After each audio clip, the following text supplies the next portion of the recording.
E20 petrol की मिलावट को लेके देश की ऑटोमोबाइल इंडस्ट्री बहुत बड़े धक्के में है। लाखों करोड़ों रुपए के साधन चलती सड़क पे खराब हो जाते हैं, फ्यूल पंप उनका खराब हो जाता है।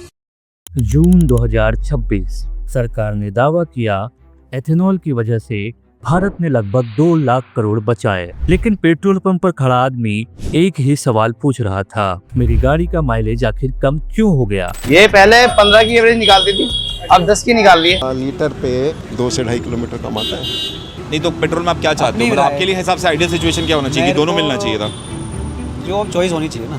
नहीं उसमें प्रॉब्लम है क्योंकि एक ही ऑप्शन है, प्रॉब्लम तो होगी। एक नाम बार बार सामने आने लगा, नितिन गडकरी।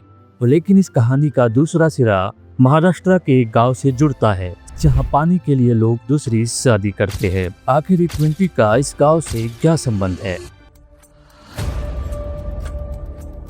E20 की कहानी आज से नहीं, लगभग 20 साल पहले से शुरू हुई थी।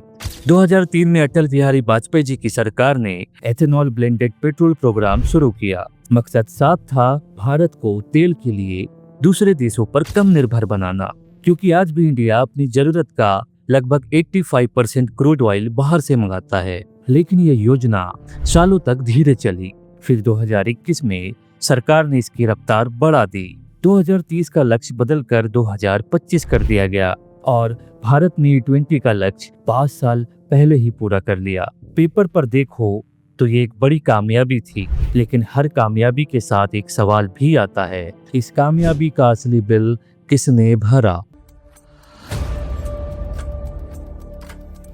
हम पहले देश नहीं है जो एथेनॉल पर इतना बड़ा दाव लगा रहे हो। ब्राजील ये रास्ता 50 साल पहले चल चुका है। 1970s के ऑयल क्राइसिस के बाद ब्राजील ने भी शुरुआत में इसी पॉलिसी को सक्सेस माना था, लेकिन 1989 में सब कुछ बदल गया। चीनी के दाम बढ़ गए और शुगर मिल्स ने एथेनॉल की जगह चीनी बनाना ज्यादा फायदेमंद समझा। नतीजा, कई पेट्रोल पंप्स पर एथेनॉल खत्म हो गया। लोग लाइन पर खड़े थे लेकिन टैंक खाली थे और ब्राजील को बाद में फ्लेक्स फ्यूल गाड़ियां लानी पड़ी ताकि लोग पेट्रोल और एथेनॉल दोनों में से जो मिले वही इस्तेमाल कर सके। ब्राजील ने हमें एक सबक दिया। सवाल ये था, क्या भारत उससे बच पाया?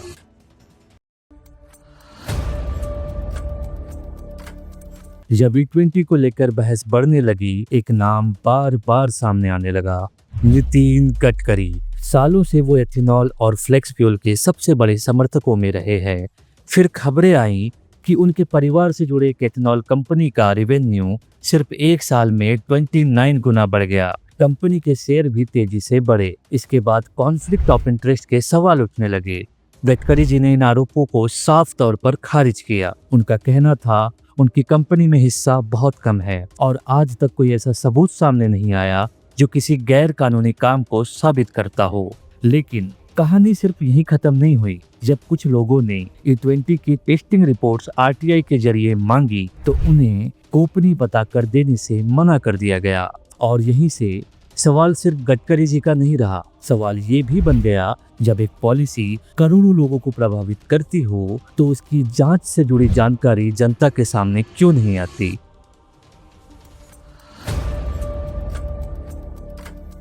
इस सवाल का जवाब पेट्रोल पंप पर नहीं मिलेगा, खेतों में मिलेगा, क्योंकि ये एथेनॉल असल में आता है खेतों से। शुरुआत में ये योजना थी कि एथेनॉल पराली और खेतों के बचे हुए कचरे से बनेगा, लेकिन आज भारत का ज्यादातर एथेनॉल गन्ने, मक्के और चावल से बन रहा है। और जैसे जैसे एथेनॉल की मांग बढ़ी, वैसे वैसे मक्के की मांग भी बढ़ने लगी। सिर्फ 3 साल में एथेनॉल के लिए मक्के का इस्तेमाल 16 गुना बढ़ गया।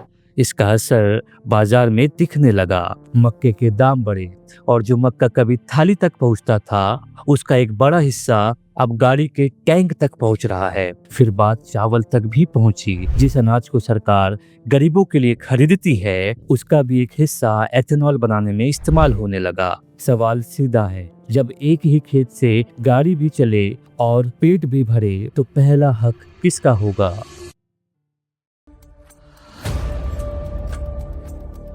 तब तक सवाल था खाना या फ्यूल, लेकिन एक चीज है जो एथेनॉल बनाने के लिए उतनी ही जरूरी है, पानी।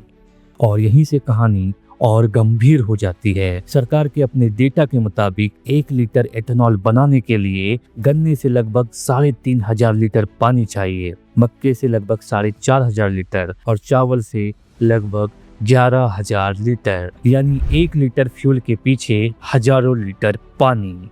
और भारत में पानी की कमी कोई भविष्य की बात नहीं है, ये आज की हकीकत है। महाराष्ट्र का डेंगलमल गांव इसका एक उदाहरण है। यहाँ कुछ परिवारों ने पानी लाने के लिए दूसरी शादी तक की है। इन्हें वाटर वाइफ्स कहा जाता है। नहीं, ये E20 की वजह से नहीं हुआ, लेकिन ये जरूर दिखाता है कि जब एक देश पहले से ही पानी की कमी से जूझ रहा हो तो फ्यूल के लिए सबसे ज्यादा पानी मांगने वाली फसलों पर भरोसा करना एक बड़ा सवाल खड़ा करता है। और हो सकता है E20 की सबसे बड़ी कीमत पेट्रोल नहीं, पानी हो।